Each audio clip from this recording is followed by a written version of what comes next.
So I'm talking to Diego, and we're talking about Fabia, right? This is obviously this is way post Fabia. This is actually post his Kevin Lee fight. And we're talking about Fabia, and I'm like, so just kind of run me through how this little gnome got inside that noodle of yours. And he's like, listen, man, he's like, there is something about him, man. There's something about him. He's special. And I'm like, explain. He's all, okay, I'll give you a perfect example. So me and him go out to this bar, right? And Cowboy Cerrone's there. Cowboy Cerrone is my boy, and he's there with like one of his friends. It's this other guy. He used to be a fighter. He's a professional, was a professional. He's trained.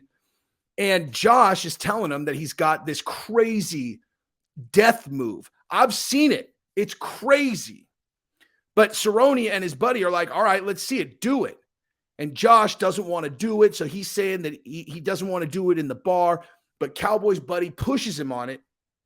And ultimately, he ends up picking up Josh and dipping him. And he messed him up bad, right? He like dipped him on this table. And so Josh is like, Diego, I have a shattered leg. I need to go to the hospital.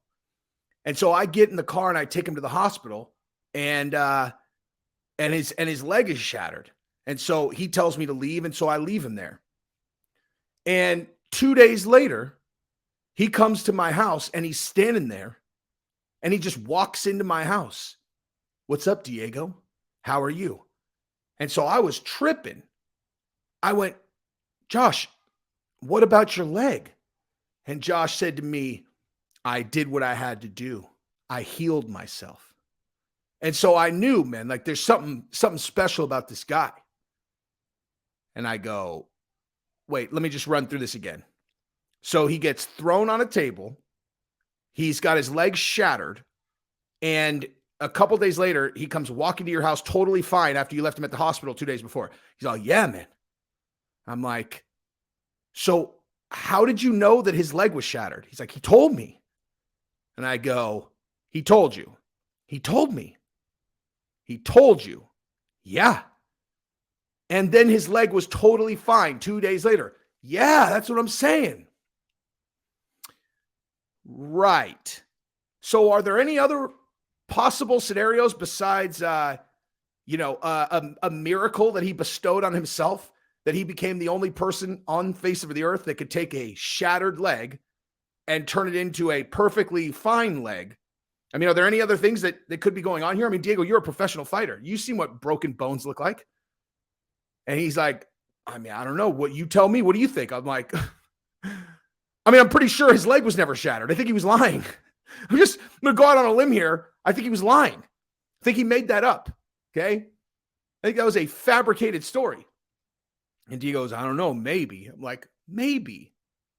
I mean, listen, Diego's my boy. Let me just say that. I love Diego, dude. Me and Diego are tight now. When Diego was in the hospital during COVID, I talked to him the whole time, dude. And, I wish nothing but the best for that guy. That's one of the reasons why especially now, I don't feel bad doing another video about Fabia, because Fabia is back, son. He's back. The kid is back, and he's still trying to use Diego.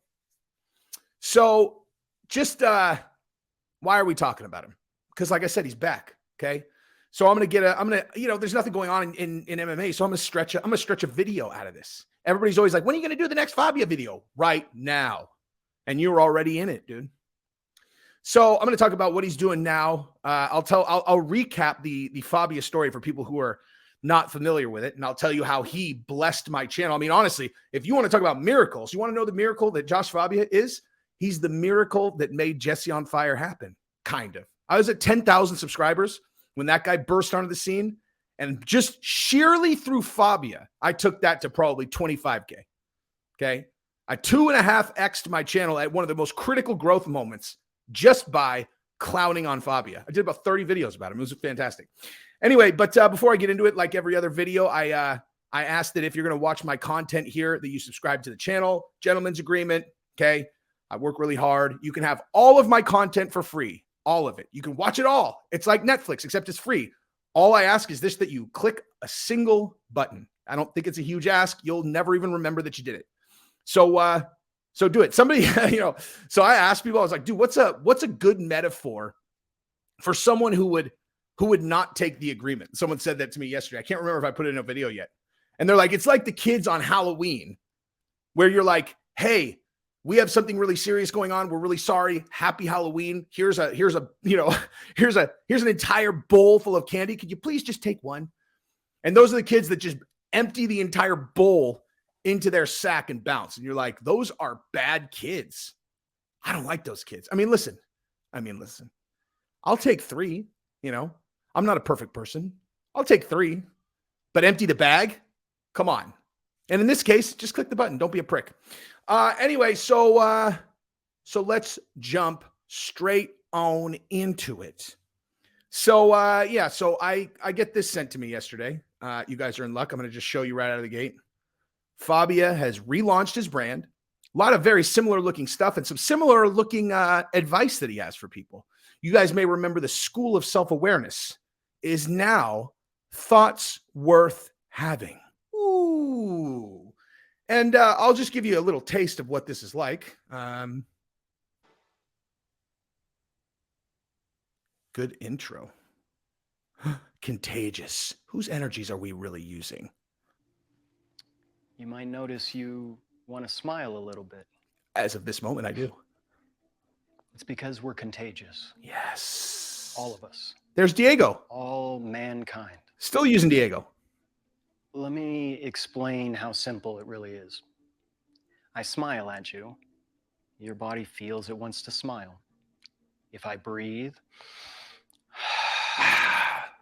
you kind of want to breathe. Yeah, totally. That's probably enough of that. So you get the picture. He's still using his Diego relationship to this day. And keep in mind that he blackmailed Diego for $100,000. Okay? Real talk. Blackmailed him for $100,000. After, keep in mind, this is after telling Diego that he was going to take over his brand and he was going to make him the biggest star in the UFC and MMA, and he was going to expand beyond UFC, and people are doing him wrong. And then he advised Diego to, instead of going in directly into the Hall of Fame with a blowout retirement fight, that he wanted to get all the information he could so he could sue the UFC, destroyed Diego's relationship with the UFC, right? Destroyed his relationship with the UFC. And so instead of getting a foot-stomping, absolute barn-burner retirement fight for Diego on his way out, he was unceremoniously, had his fight taken away. And that's at the very end, right? Very soon afterwards, I personally exposed the fact that he had launched an OnlyFans, and Diego was unaware that he was taking pictures of Diego with his shirt off, videos of Diego like in a river naked, and then, selling them on OnlyFans as if they were gay porn. He didn't know about, he just doing that on his own. Diego was unaware.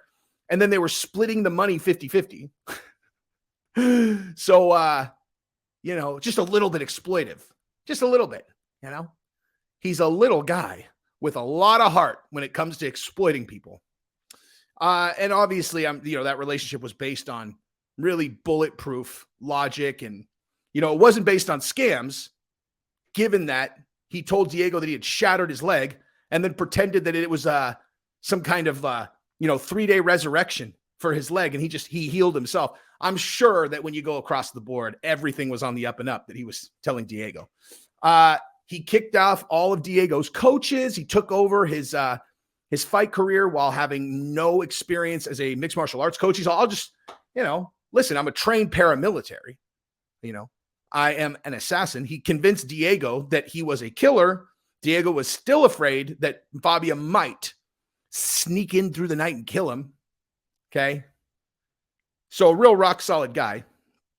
And that is also in addition to the fact that right after Diego found out about the OnlyFans, because his family found out because of me exposing it, one of my first enormous videos, and they showed Diego, and Diego left Fabia. And then one day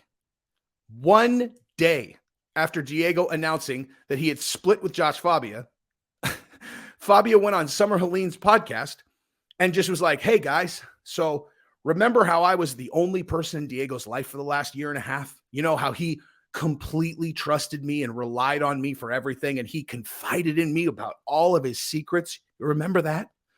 Let me show you what a good guy I am. Ask me a question about Diego. Anything. They're all, here's my question.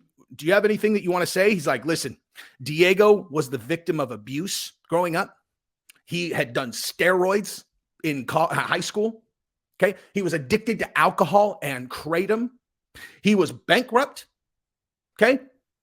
What else do you want to know? What other deep, dark secrets can I spill the beans on? They're all, we didn't even ask you any of those things. So, but I told you anyway, because people are putting out a bunch of false narratives about me, especially that Jesse on Fire, making things up. He said that I would fit inside of a lunchbox. I can't fit inside of a lunchbox. No matter how many times he says it, it doesn't make it true. He also said that one time he had a pot of hot water boiling on the stove and it went, woo! He thought it was ready to go. And when he opened it, it was just me inside the pot going like this. Woo! That's not true. That didn't actually happen. He made that up. He also said he found me inside of a bag of Skittles. I think that he said that he mistook me for a stuffed teddy bear that he gave his daughter. Okay. I'm sick of him making things up about me, and I'm not going to let it slide. They're all, what does that have to do with you spilling the beans on all these deep, dark secrets that Diego trusted you with? He's all, what? I'm sorry, I didn't hear you. I thought you said that Diego is also potentially a fill in the blank. I can't remember the other. I am forgetting a big secret that he revealed on there, but whatever. There's no reason for me to bring more attention to it anyway. So, yeah, he did that the next day. And also, you know, if you look at the fights that he was responsible for preparing his fighter for, Diego did not look his best, to say the least. So anyway, I just find it hilarious that he's still using footage of Diego. Like here, like, look, here it is. My new brand, still using Diego. There's nothing, I don't see anything wrong with that. You know, after all of those things, I blackmailed him for $100,000. He's such a cute little guy. So he is a powerful entity, though. I'll tell you that. I'll tell you that right now, because here's something that happened that I've never told anybody, even though, I mean, it was kind of recent, but so after I did the Diego interview, right? So it was pretty soon after Diego fought Kevin Lee, right? So Diego hit me up. He's all, dude, I'll talk to you first. And I'm like, all right. So I had him on. We did that interview where he talked about the, the miraculously healed leg and all that stuff. So the next day I'm in my house. Okay. My wife and kids are at gymnastics. And so I hear Fabia's voice, right? So look, I don't know if your guys, I have 2 iPads, obviously an iPhone, I have a work computer, and I have my regular computer that I do all my editing and stuff on.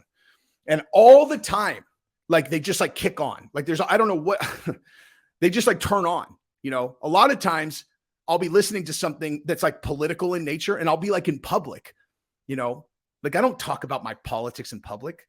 You know what I mean? I don't know if this happens to you guys, but if something pops up, let's say you were listening to, I don't know, fill in the blank with someone on either side. As an example, Ben Shapiro, right? You're listening to a Ben Shapiro podcast and you're at jiu-jitsu and you're in the locker room and all of a sudden Ben Shapiro pops on. I frantically try to turn it off just because I don't want to bring that into my relationship with, people that I really like, who I am on the same fight team as, and I know some of them might, be on the other team. So I'm like, oh my gosh. So it's already an issue that I don't like about my device. I don't really know why they always do it with Ben. His app, the Daily Wire app, does it all the time. So I hear Fabia and I'm like, I mean, Jesus, I could have had him on anything, right? So I'm like, oh my God. So I go looking around. I go to my phone. He's not on my phone. I go to my iPad. It's on my iPad. They're all downstairs. Okay. I go to my computer. It's not on the computer. I'm like, what the, and it's still on. It sounds electronic. I'm like, what the fuck is going on, dude? So I go to this drawer. Okay. And there's one of my kids' walkie-talkie is in the drawer, and it's coming through the walkie-talkie. And so I'm like, what is going on, dude? And it's they're it sounds like one of his videos. He's not talking to someone. He's just doing his thing where he's what is wisdom? What is water? Have you ever thought about what would happen if you weren't as wise as you think you are? That kind of mumbo jumbo, right? And so the only explanation is someone's breaking my balls. Okay. They have to be close. It's a walkie-talkie. Okay. So they have to have the other walkie-talkie against a device and they're playing Fabia through it. Right. Why would any, like, first of all, who would know me well enough to do that? How? And then I actually legit got concerned because I'm like, okay, Gabrielle's not doing this because she's not here. Anyone else that would know about my channel, why would they be close enough to have the other one of my kids' walkie-talkies and have Fabia coming through it? Okay. So like, I'm laughing about this now. I was legit concerned. I was like, you know, it felt like maybe there is someone who has a problem with me that's found me. I'm not that hard to find. You know what I mean? So true story. I went and grabbed one of my firearms and I started looking around. And so I go into the thing. And so I was like, who is this and where are you? And it stops, immediately stops. And I'm like, hello, this isn't funny, dude. Where, like, what's going, who is this? Nothing. Okay. So then I really start getting nervous. Okay. I really start getting nervous. Now, have you guys ever seen the movie Child's Play? Okay. Like the movie, like the original Child's Play with Chucky. That's a scary movie, believe it or not. All the few, you know, the later ones, Chucky, the Chucky doll ones, those are, I mean, they're kind of ridiculous. They're kind of fun and stupid, but like entertaining. The first one's legit scary. And the scariest part of that movie is when the Chucky doll is on the ground and the mom pulls him out from underneath the couch and she's like, and she flips him over and opens the battery pack and there's no batteries in it. And then it turns its head around and goes, you know, that's just so scary, dude. And that scarred me when I was a kid. That scarred me. So I always have that in the back of my mind when something weird is going on with a device. So this thing, right? The walkie-talkie, I'm like, let me just do the Chucky thing. I know I'm crazy. So I flip it over. I open the battery pack and fucking Fabia was in the battery pack. It was him. He had snuck into my house. He had gone in the drawer. He had unhooked the battery pack and put it back on. And he just waited. Okay. He's right. Like Diego's right. He is a little assassin. I have no idea how he got in. I mean, he's obviously small enough, you know, to fit inside of a AA battery pack, but no one saw him. And he waited until everyone was gone. And then he started spouting nonsense until I found him. And then he shot me, but his gun was so small that it didn't even hurt. I put him in the battery pack. I put it back on and I buried him in my backyard. That's a true story, dude. That actually happened. Now, I have no idea how he's running a YouTube because he should be buried in my backyard. I also found him in a bag of, you know, fruit Jelly Bellies one time. Get it? Get it? Do you get it? Fruit Jelly Bellies. Think on that. So, anyway, I don't know. He's just a little guy, but a little guy can do a lot of damage, man. A little guy can do a lot of damage blackmailing Diego. Good Lord.